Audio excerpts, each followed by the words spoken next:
the other camera on. Okay.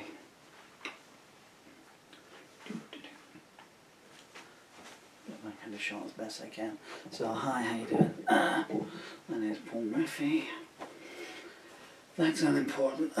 This is a song called As Ye Sow, So Shall Ye Reap.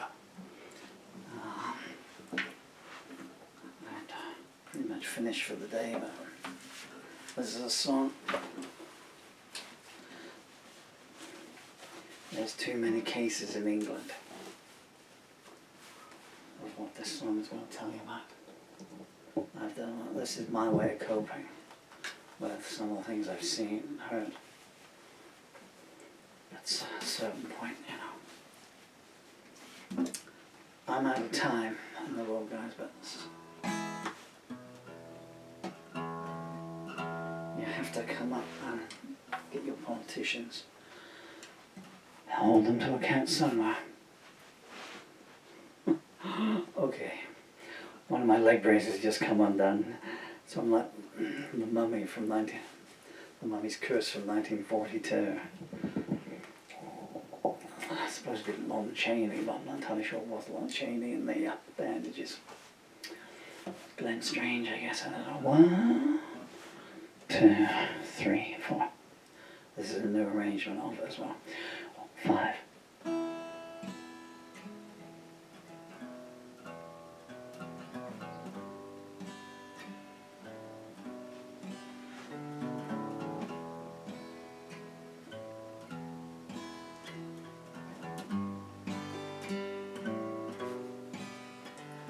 There's something in your soul that makes even the devil shudder. There's venom and there's vitriol in every syllable you utter. I don't know why you wake up, let alone how you sleep. Remember this though, as ye sow.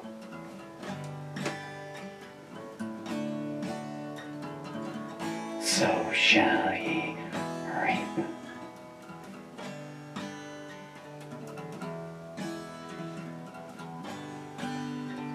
You revel.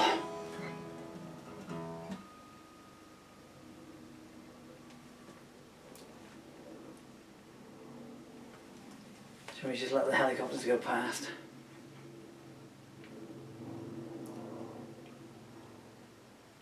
I mean, you can see the window, isn't it? It's probably a lot louder here than it is coming through. Okay.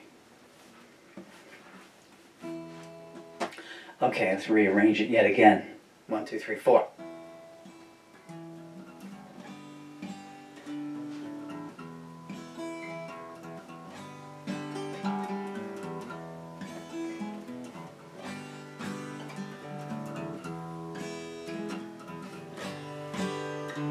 There's something in your soul that makes even the devil shudder. There's venom and there's vitriol in every syllable you utter. I don't know why you wake up, let alone how you sleep. Remember this though, as ye sow, so shall ye reap.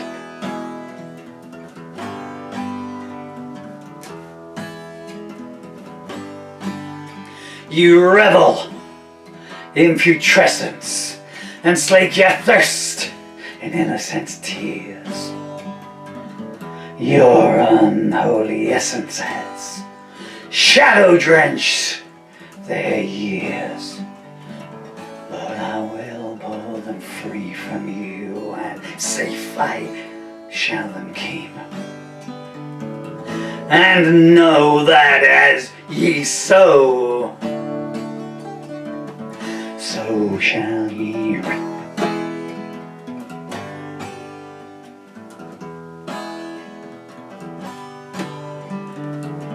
What puce pleasure do you get inflicting pain on all you view.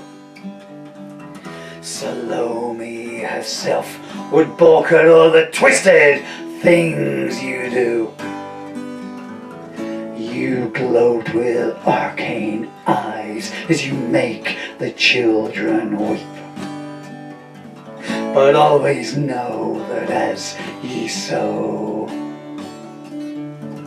so shall ye reap.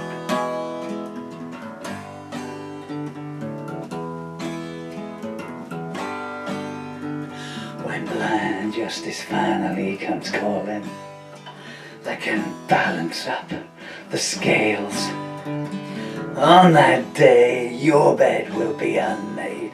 It will be your screams for mercy that'll be to no avail. You'll not escape the pit you've dug, you've made. Its walls too steep. It's foretold that as ye sow, so shall ye reap.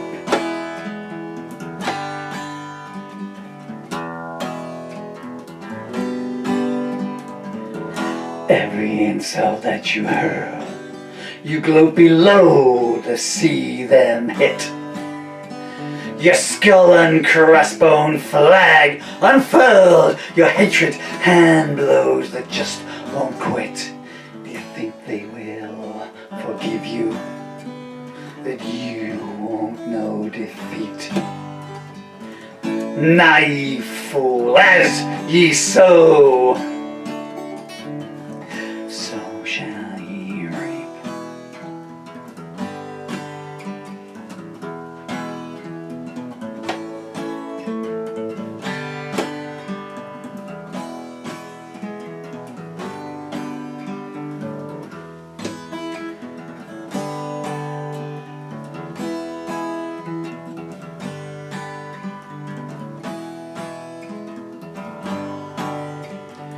Where can you escape to? That your infamy will not follow.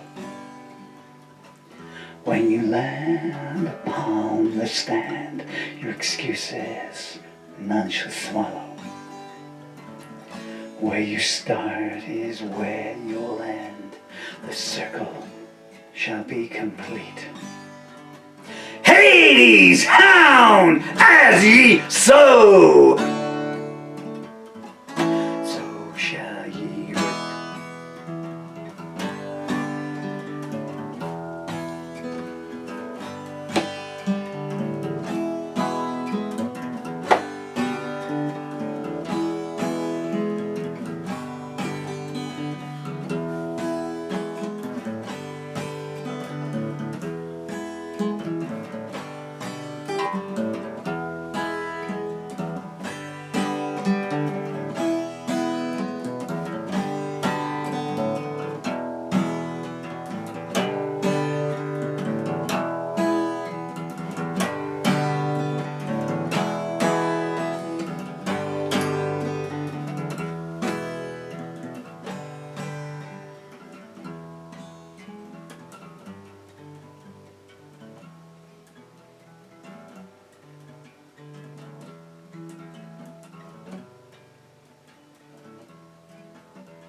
Sorry for the last note there. That really was an arrangement. I just need to let my legs settle before I come turn the cameras off, I'm afraid. That was kind of, just as a little side there, that was way back out when I first started. 82. 42 years ago. Almost half a century. I guess I'm lucky to have lasted this long, but I, you know, that was there was a paucity of viable street corners to play on. I always steered clear of the underground and stuff, you know. You like to feel hemmed in and everything. And I remember being in London at 84, 85, I guess. Shepherd's Bush rather, in London. Well, the guy there, we'd met up and we were chatting, and he was saying that he busked on the trains themselves, not just in the underground, but he busked on the train. I said, you can't really handle that, and he said, no, it can be provided. I said, I can't see it. I said, because, oh, you don't do it in rush hour, he said, you know, you have to, you know, do it in the quieter times, he said, but, you know, people are more giving in those times.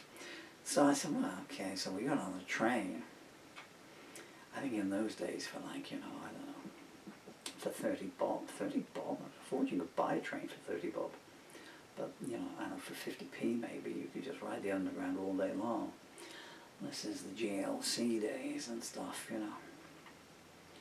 And it was a bit like the Morlocks, you know, all the rich people were above ground and their limousines and their fancy cars. And we lesser beings, we were like the Morlocks, you know, underground, crammed in these little chicken coops. And anyway, so I was just going off message here with this little anecdote that's just come back to my mind. There won't be any more music on these, so you can turn off. Dylan and Emily, though, you listen to Daddy, okay? I'm going to fall over any second, so I need to... Unfortunately, you know, I hear that stuff, but...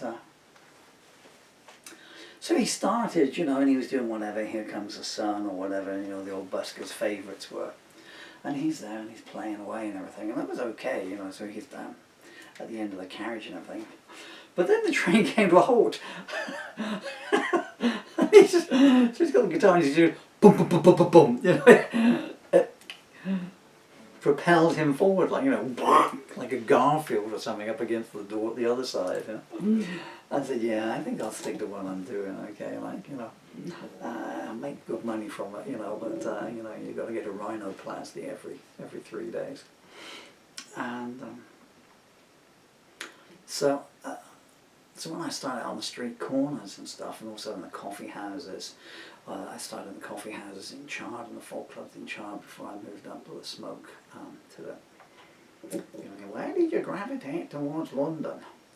Well, just because you were casting your net wider and stuff, and, you know, I mean, if you just met one wealthy person in London, you know, who would put a fiver in your bucket, which was a fortune in those days. That would be a week's food, you know, and stuff.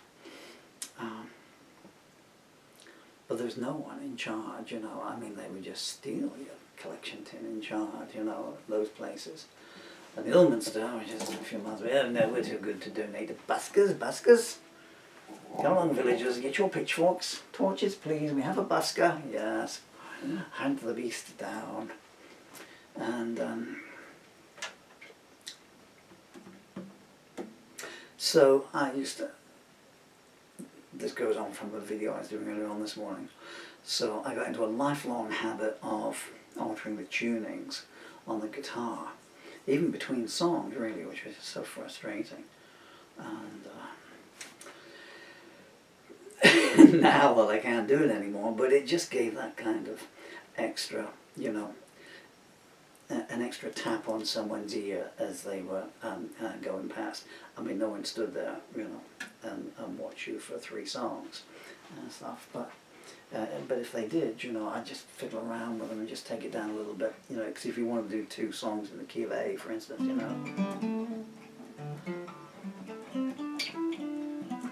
And also, you know, everyone in the coffee houses, they're all just acoustics, you know, and it's all G and D, or E minor and A minor, you know, depending on whether they're singing Hey Nonny No or Hey Nonny No. And so I always had the lyrics that held people in place. I don't think being egotistical would just tend to happen. This is getting so wide-ranging here, but I would also vary it around. So since a lot of my songs were narratives, and still are to this very day. Well, obviously this case in point here, you know, not too many choruses in my songs, or choral, what the plural of choruses is. And so I would be doing that, you know, and I would accentuate the words and stuff, and it just made them sit up and pay attention, you know. And if you had their attention, then, you know, you're halfway there to getting something, you know. So even if you're doing a cover version, like cover, you know. Well, we didn't have microphones in those days, you know. All you need is love. All you need is love. All you need is love. All you need is love. You can't do too many Beatles songs on YouTube because I don't like them, you know. Knock, knock, knocking on heaven's door. Knock, knock, knocking on heaven's door. Knock, knock, knocking on heaven's door.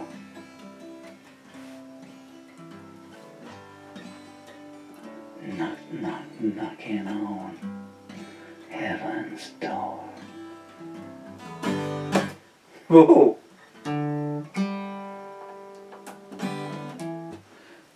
Okay, so thank you so much for your time now. That is a song called As Ye Sow, So Shall Ye Reap. And that is a message to all child abusers. Somewhere down the line, somewhere, you know, there'll be something. I'm going to go off on another tangent here because nothing ever happens. Let me tell you a true story.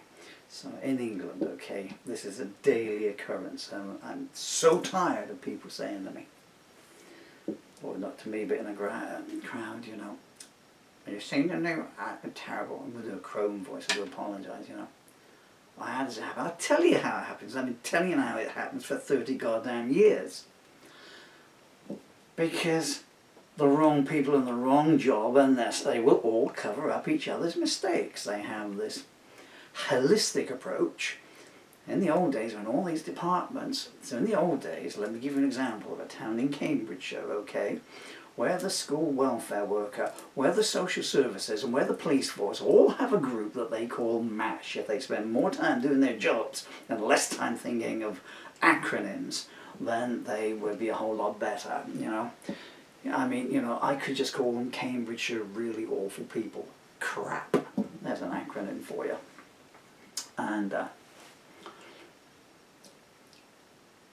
And so, if someone made a mistake in ye olden times, I'm sorry to keep saying that, but I am old.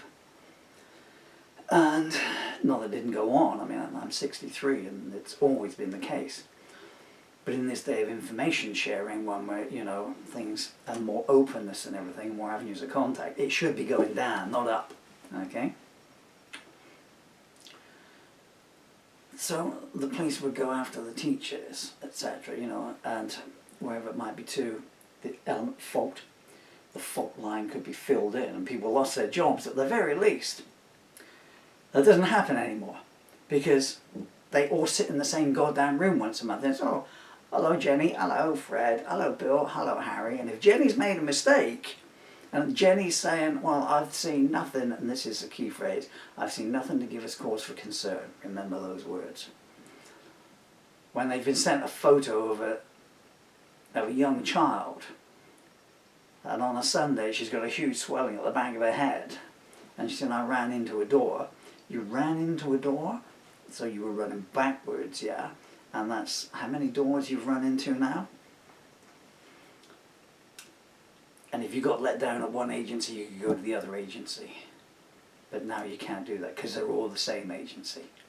And they always come up with this phrase, we've seen nothing to give us cause for concern. And that's how they keep their jobs. When children are beaten, starved, neglected, abandoned, abused, and in far too many cases murdered. The same vermin in Cambridgeshire, the poor Bernadette Walker who's still not been granted a decent burial, an inhumane life being let down by every service, going and not even been granted the decency of resting in peace somewhere. These people are still in their jobs. We see nothing to give us cause for concern, because it's very hard for you or jury of peers to prove that on X day Miss Sib Blart or whoever saw something that did give her cause for concern and she never acted on it. So they keep their jobs that you're paying for with your taxes. Okay, so, and that needs to stop. Only when these people fear for their own liberty with the threat of prison and their pensions being taken back off of them, then they will start doing their jobs properly, and the children in this country might get the chance they deserve. Thank you so much if you've listened all the way through here. So it kind of went off message a little bit there, but that's what gave birth to this song, that bit at the end, because I'm just so frustrated by it all and everything. So I do what I do in the terms of song. Peace and love. And to my unbeloved children, every two in the world, Daddy loves you with all his heart and soul. Look after each other. Stay safe.